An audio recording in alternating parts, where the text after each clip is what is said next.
Inabangan mga idol ng taga-Dubai ang naging debut game ni Jordan Clarkson sa New York Knicks. Habang mainit din mga idol, etong rookie na si VG Edgecomb muntik maposterize ang big man ng Knicks. Gigil na gigil mga idol sa preseason game. Kinilig naman mga idol si Karl Anthony Towns sa mahigpit na depensa ni Tyrese Maxey. NBA opening game dito sa preseason at maglalaban mga idol ang New York Knicks kontra sa Philadelphia 76ers na may first round third overall pick na si Edgecomb. Samantalang debut game naman mga idol ng ating kababayan na si Jordan Clarkson sa bago niyang kupunan. Opening ng first quarter, gandang simula mga idol para sa 76ers to take the first lead sa laban. 5-11 under 7 minutes ng quarter na may 50% field goal. Papasok sa halfway ng quarter nakakapag-run mga idol ang New York Knicks plus mula sa 2 of 2 free throw ni Karl Anthony Towns, baba sa 1 point ang lead ng kalaban. Pinasok na din mga idol si Jordan Clarkson. Debut game niya mga idol with double O jersey. Isa mo pa etong 3-pointer mula kay Miles McBride. First lead of the game mga idol ng NYC. Under 2 minutes ng quarter, Jordan Clarkson with the top finish.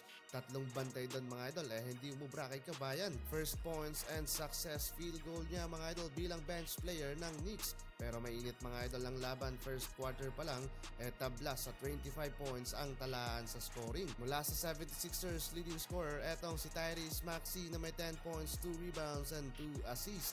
Second quarter tayo mga idol, mainit pa rin ang laban, nasampal sa muka ang rookie na si VG Edgecomb ng technical foul habang 2 of 2 free throw naman para kay Hart. Pero biglang bawi mga idol, etong rookie sobrang taas ng vertical jump at halos muntik maposterize ang big man na si Mitchell Robinson. Gigil na gigil mga idol sa preseason game. Habang kinilig naman mga idol, etong si Karl Anthony Towns sa mahigpit na depensa sa kanya ni Tyrese Maxey. Pero mas kinilig siya doon mga idol sa yakap. Double digit advantage para sa New York Knicks sa pagtatapos ng first half, 43-53. So far 5 points mula kay Jordan Clarkson, shooting 2 of 6 from the field. Heading into second half, agad nakakadakdak mga idol si JC sa pagsisimula ng third quarter. Nakakangiti pa doon mga idol at mukhang magiging masaya naman siya sa bago niyang team. Sa transition, kumamada pa sa low post si Kabayan ng pull-up bank shot, 4 straight points mula kay Jordan Clarkson. Under 3 minutes ng third quarter, in control pa rin dyan mga idol ng New York Knicks. Tuloy-tuloy pa rin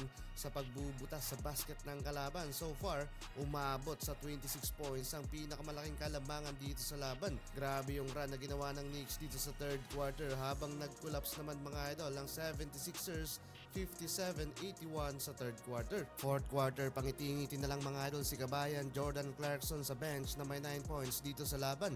Though nakakasagot na sana dyan mga idol ang Philadelphia 76ers, mahaba-haba pa mga idol ang kanilang kailangang habulin. Pero so far so good yung pinapakitang performance ng kanilang rookie na sa Edgecomb. Nagbubuhat din dito mga idol sa laban.